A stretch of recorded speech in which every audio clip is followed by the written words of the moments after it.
What's going on, everyone? So yesterday, the Los Angeles Lakers got a huge win against the Indiana Pacers again.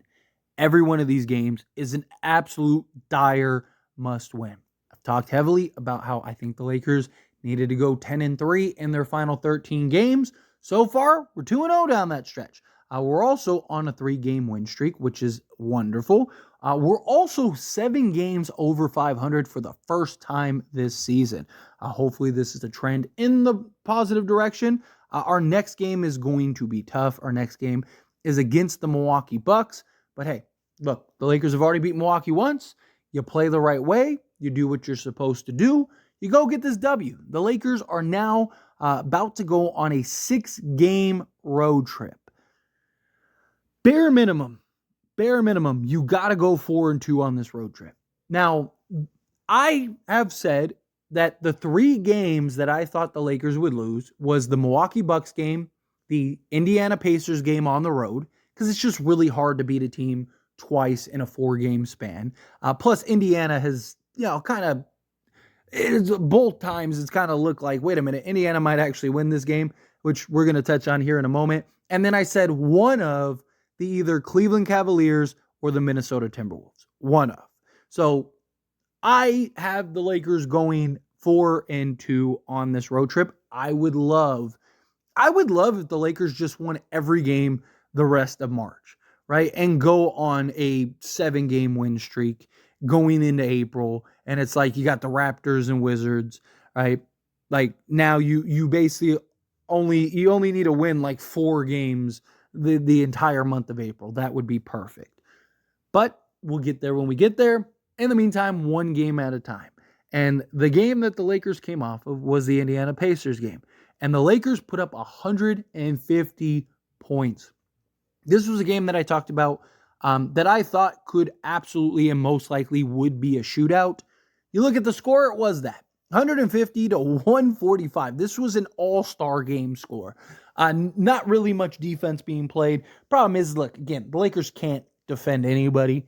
Lakers are just looking to outscore you right now, but so are the Indiana Pacers, which was my whole point, that I thought that this would be a shootout game, that this would be a game in which it was going to basically be back and forth and a roller coaster ride. I expect the next Pacer game be the same thing. Did I think it would be 150 to 145? No, but I did think it'd be, like 120 to 125, something like that.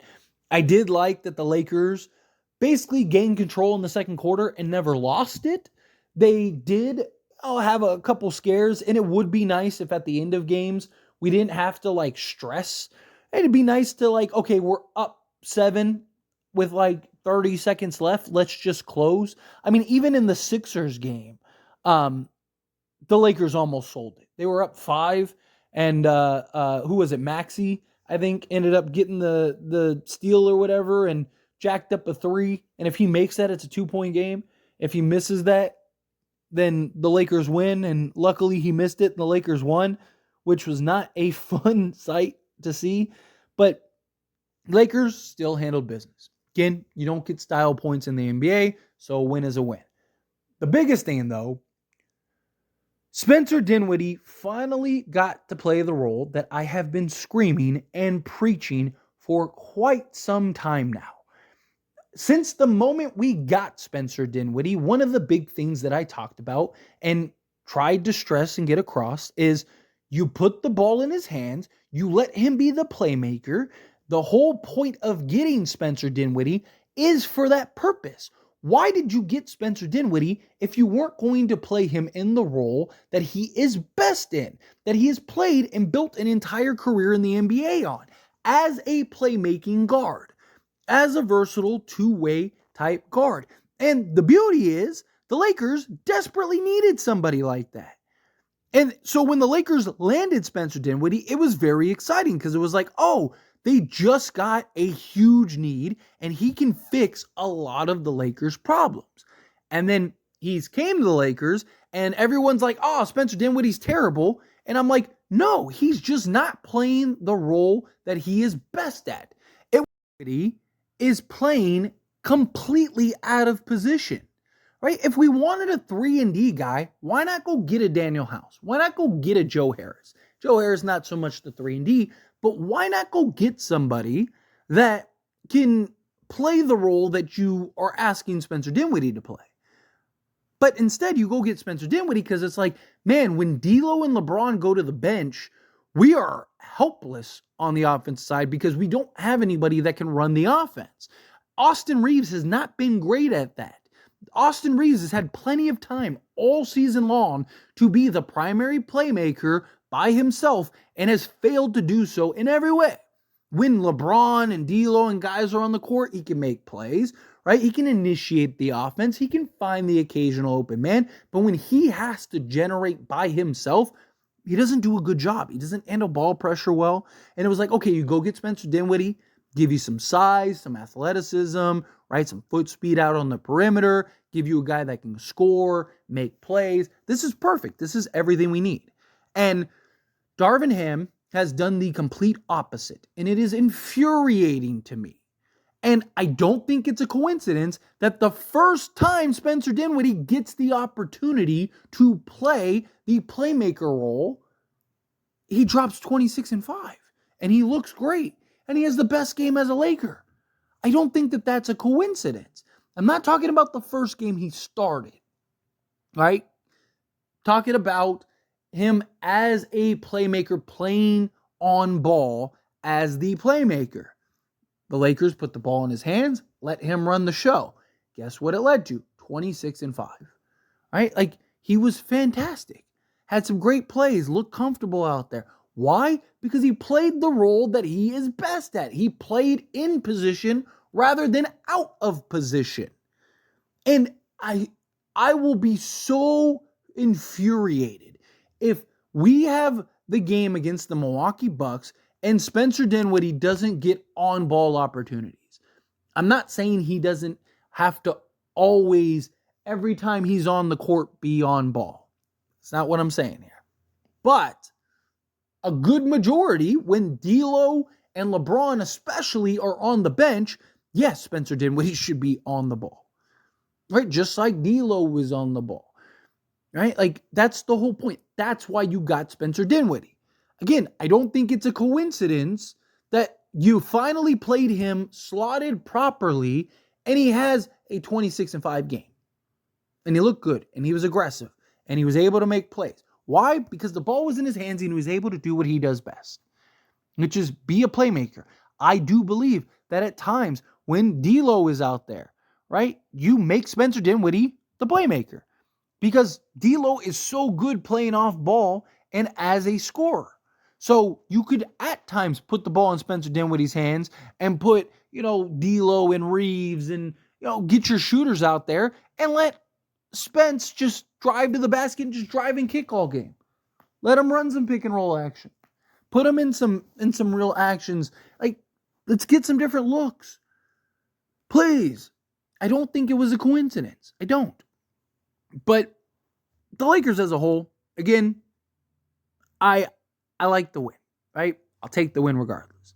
It wasn't the sexiest win, but it was a controlled win. Lakers controlled the game start to finish.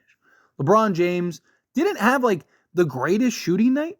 He was 8 of 19 from the field, which isn't terrible, but it's not like LeBron standards good. But he still had a great game, 26, 5, and 10. Took care of the basketball. The Lakers as a whole did a really good job of taking care of the basketball. They only had 10 turnovers total this game, which is good. 28 assists. I'd like to see the assist total up a little bit. Indiana had 39 assists, and that's why they were so efficient. But I talked about it going into the game. The Lakers have the game plan to beat the Pacers. They know how to beat them.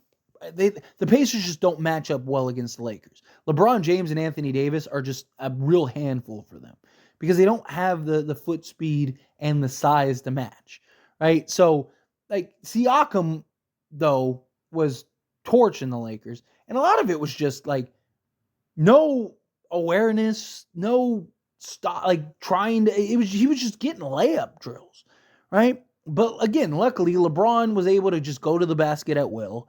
No one was able to stop him. Anthony Davis is too much for Miles Turner or anybody to handle on that team.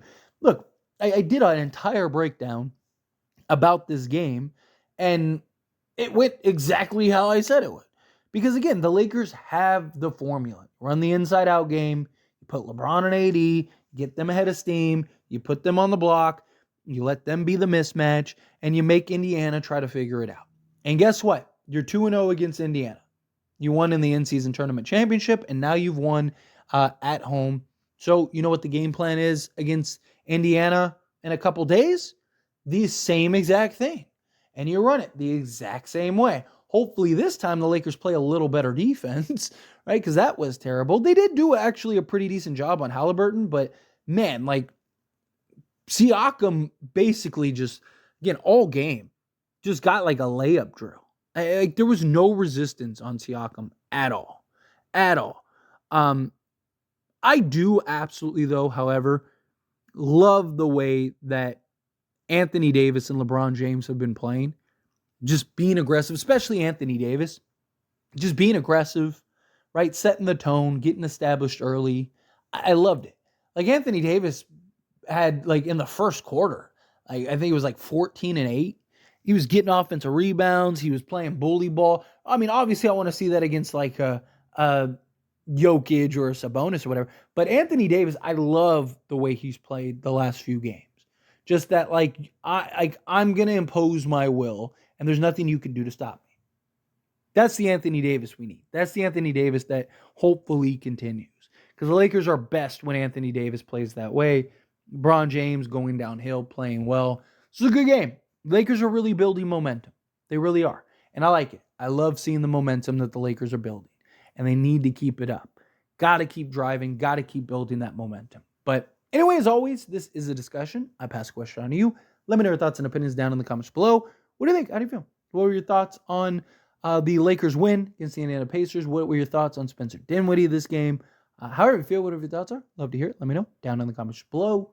That being said, if you haven't liked this video, hit that like button. Helps me a lot. Helps me enjoy these types of videos, and I truly appreciate it. Not subscribe to the channel, hit that subscribe button. Turn on the bell notifications. Appreciate y'all. See you in the next one. Thank you.